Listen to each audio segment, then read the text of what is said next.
E aí galerinha do YouTube, beleza? Como prometido, tô aí. Vou fazer um vídeo alargando a orelha do 6x10, tem que ser rápido, não é cansativo.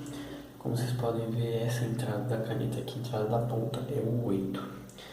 Eu vou esterilizar aqui, já tá no álcool.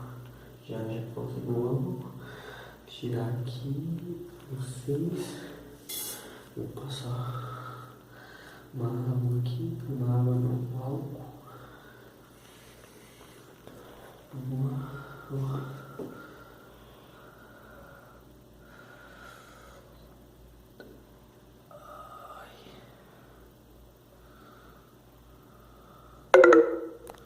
Eita, tá acabando a bateria, né?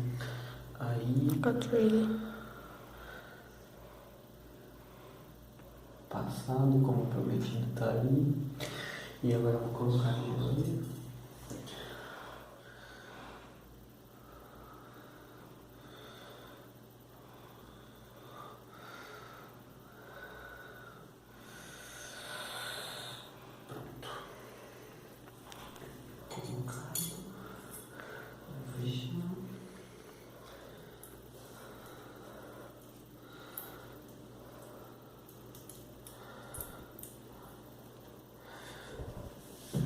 Passado, esse daqui eu já larguei ontem.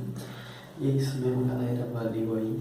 E segunda-feira já vou postar outro vídeo na sequência, furando o nariz do meu amigo, com cara do jeito caseiro mesmo. E é isso aí, galera, vamos que vamos. Falou e desculpa aí se eu fiz alguma coisa errada, porque eu sou novo, beleza? Falou.